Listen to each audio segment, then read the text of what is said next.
इस वक्त फ्रेम में जो इंसान बैठे हैं, जो गेस्ट बैठे हैं, ये एक समाज सेवी हैं। ये जानकी विद्यापीठ न्यास के न्यासी हैं और ये जानकी विद्या निकेतन एक स्कूल है जिनके निदेशक हैं और सीता आराधना मंडल के महामंत्री भी है श्री दिनेश चंद्र द्विवेदी जी। सर बहुत बहुत स्वागत है आपका मेरे चैनल श्री टॉक्स में। धन्यवाद। ऐसे लोग आज के डेट में मुझे लगता है कि बहुत कम मिलते हैं जो समाज के लिए, जो देश के लिए, जो अपने राज्य के लिए एक इतनी बड़ी सोच रखे। मैं आपको थोड़ा सा बता दूं आपको डिटेल में कि ये एक ऐसे शख्स हैं जो एक स्कूल चलाते हैं, लेकिन शिक्षा के क्षेत्र में एक ऐसा नाम बन गए हैं सीतामढ़ी जिला के लिए कि अपने आप में काफ़ी है। और इनकी महानता मैं अब बताता हूँ कि इन्होंने सीतामढ़ी की माँ जन्म जानकी जी की जन प्राकट्य स्थली है ये सीतामढ़ी, जहाँ इन्होंने केंद्रीय विश्वविद्यालय जो माता जानकी के नाम से ही कई जगहों से मांग की है। सबसे पहले माननीय प्रधानमंत्री को इन्होंने लेटर लिखा है, उसके बाद हमारे गृह मंत्री अमित शाह जी को लिखा है, हमारे सड़क परिवहन एवं राज्य मार्ग मंत्री नितिन गडकरी को लिखा है, उसके अलावा इन्होंने शिक्षा मंत्री जो हमारे रिसेंट में धर्मेंद्र प्रधान जी हैं उनको भी इन्होंने लेटर लिखा। ये मेरे हाथ में लेटर है, मैं अपलोड कर दूंगा। सर ऐसे में एक इंसान आज की डेट में जो इतना स्वार्थी हो चुका है और आप सीतामढ़ी जिला में किस मैं सर्वप्रथम यह बतलाऊं 1973 में पुनौरा धाम जानकी जयंती मनाओ करके एक पर्चा निकाला और जानकी जी की कृपा हुई, मेरा बैंक में सिलेक्शन हो गया और सेंट्रल बैंक में यही पदस्थापन मिला।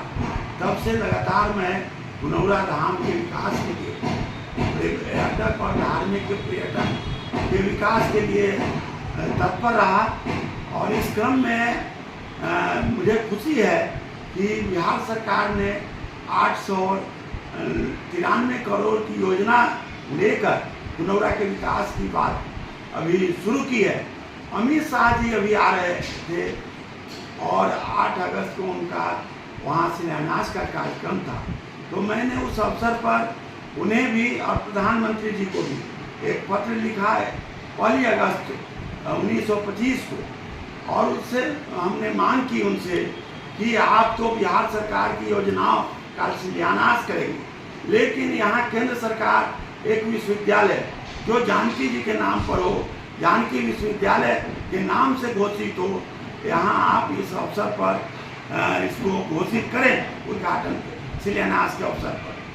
वह नहीं हो सका, तो इधर आकर मैंने फिर इस 4 अक्टूबर को धर्मेंद्र प्रधान जी जो शिक्षा मंत्री है भारत सरकार को पत्र लिखा है और उसमें मैंने मांग की है कि यह सीता की यह धरती पूरा रामायण कालीन समय से ज्ञान का केंद्र रहा और यह सिलसिला 7वीं 8वीं शताब्दी तक रहा, जब बुधायन यहाँ वाजपट्टी में बनगांव में पैदा हुए और उन्होंने गणित शास्त्र खगोल शास्त्र में नए नए थ्योरी दिए।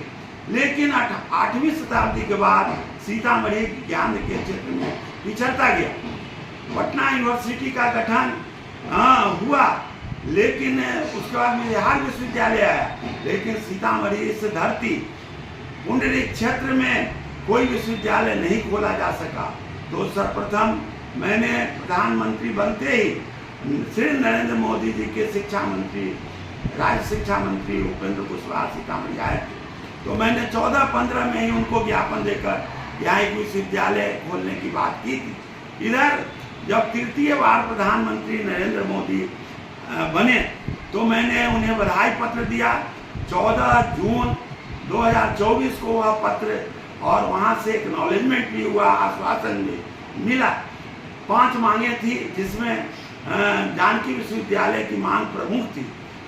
ऐसे राम जानकी पथ की बात पुनौरा होकर के वालेश्वर स्थान पनपाकर होकर के मैंने की थी, वह हो गया है। रेलवे लाइन की मांग मैंने की थी कि जनकपुर को सीधा जोड़ा जाए सीतामढ़ी होते हुए, वह भी मांग पूरी हो गई।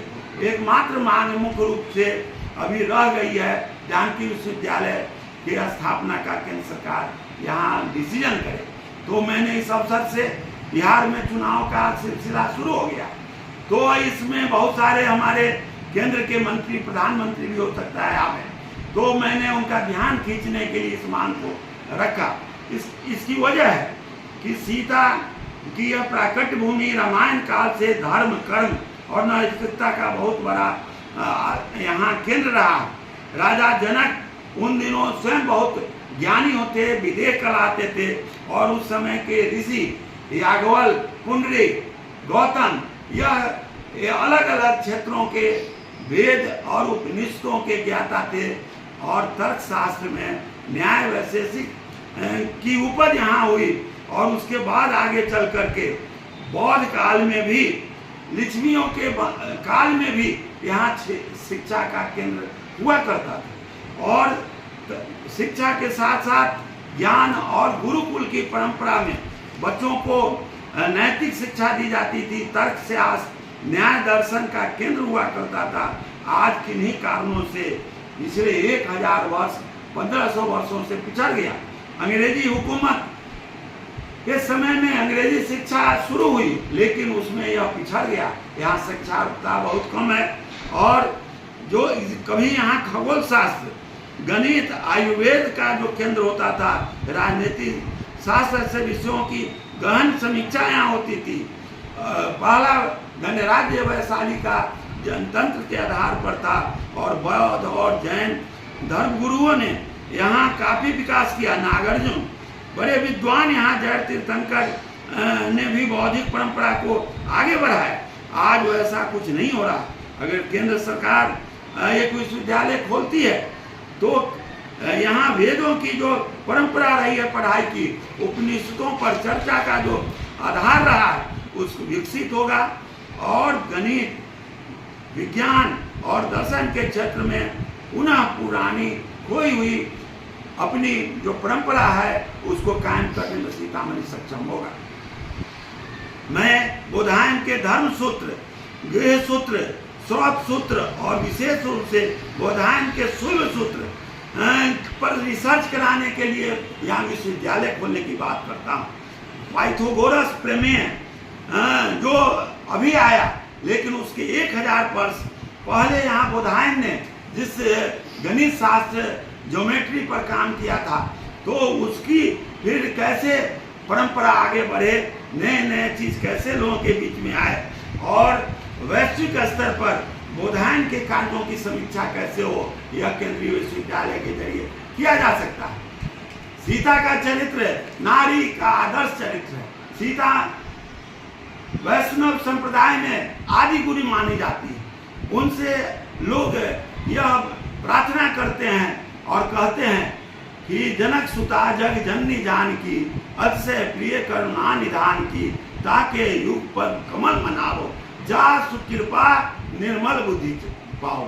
तो निर्मल बुद्धि कैसे मिलेगी? जब जानकी जी को केंद्रित रामायण संस्कृति और परंपरा के अनुरूप यहाँ एक विश्वविद्यालय कायम होगा, जिसमें आधुनिक विज्ञान की भी शिक्षा होगी और पुरानी दर्शन और वैदिक शिक्षा का भी समावेश होगा। विज्ञान के साथ साथ गणित के दिशा में, खगोल शास्त्र के दिशा में यह केंद्र के रूप में विकसित हो पाएगा, ऐसी सोच हम लोग की है। इसलिए अभी तुरंत हमने फिर प्रधानमंत्री के साथ साथ शिक्षा मंत्री को यह निवेदन किया है, और हम समझते हैं कि केंद्र सरकार निश्चित रूप से यहाँ की जन भावनाओं का ख्याल करते हुए यहाँ एक जल्द ही विश्वविद्यालय स्थापित करने का निर्णय लेगी। एजुकेशन इज की टू सक्सेस। सभी हम लोग जानते हैं कि जो शिक्षा है वही सफलता की असल पूंजी होती है। शिक्षा के जो महत्व हैं इस दुनिया में, मुझे लगता है कि एक कोट्स हैं कि without education human is just like an animal. तो शिक्षा का महत्व कितना बड़ा है ये हम सब जानते हैं। शिक्षा से ही पूरी दुनिया को बदलने की ताकत रखते हैं। एक हथियार जो मजबूती से दुनिया को बदलने की शक्ति रखता है वो सिर्फ शिक्षा ही है। ऐसे में एक प्रधानाध्यापक, एक स्कूल के निदेशक से यही उम्मीद किया जा सकता है कि आखिर इस तरह का सोच रखते हैं और शिक्षा के क्षेत्र में जिस जगह से वो खुद आते हैं या फिर जो इस धरती के रचयिता और इस धरती पे जो प्राकट्य स्थल सीतामढ़ी कहा जाता है, उसके लिए एक केंद्रीय विश्वविद्यालय की मांग करना ये अपने आप में एक बहुत बड़ी बात है। और मैं इस वीडियो के माध्यम से सरकार को, मैं माननीय प्रधानमंत्री को, माननीय गृह मंत्री अमित शाह जी को, साथ में हमारे एजुकेशन मिनिस्टर जो भारत सरकार के हैं, उन सभी को मैं इस वीडियो के माध्यम से कहना चाहूँगा कि आखिर ये जो ज़रूरी मांग है, जो एजुकेशन का हमारे युवाओं के लिए एक योगदान किया जाए, ताकि हमारा देश का भविष्य एक अच्छे जगह से बने और हमें भी गर्व हो कि हम उस जगह से आते हैं जहां एक ऐसा केंद्रीय विश्वविद्यालय है जहां से हमारे युवाएं पढ़ लिख कर देश को एक अच्छे सांचे में ढाल सके। सर, और कुछ संदेश देना चाहेंगे और सरकार के लिए कुछ कहना चाहेंगे आप? मैं इस संदर्भ में जानकी विश्वविद्यालय की मांग करते हुए कहना चाहता हूँ कि यहाँ 1904 में विश्वविद्यालय अधिनियम पास हुआ और 1917 में पटना विश्वविद्यालय बना, लेकिन सीतामढ़ी उपेक्षित होता रहा। मध्यकाल में यह इस भूमि पर लिच्छवियों के बाद काम विशेष नहीं हुआ शिक्षा क्षेत्र में। अभी भी यहाँ पिछड़ापन है, खास करके नारियों की शिक्षा। कभी यहाँ की नारियाँ वैदिक काल में याज्ञवल के समय में मैत्रेयी और गार्गी संवाद किया करती थी। मंडन मिश्र जब पिछड़ने लगे तर्कशास्त्र में शंकराचार्य से, तो उनकी पत्नी धर्मपति भारती देवी ने इस वीरा को उठाया। आज महिलाओं की शिक्षा भी यहाँ काफी परसेंटेज कम है। सरकारी स्कूलों के साथ साथ निजी विद्यालय भी इस क्षेत्र में काम कर रहे हैं, लेकिन फिर भी शिक्षा का स्तर अभी बहुत पीछे है। तो जो जानकी विश्वविद्यालय होगा तो वह नारी शिक्षा को विशेष करके केंद्रित होगा और नारी के कौशल उनके रोजगार के लिए जो नई शिक्षा नीति अभी आई है के लिए भी बहुत कुछ कर सकता है और यह चर्चा परिचर्चा का केंद्र होगा।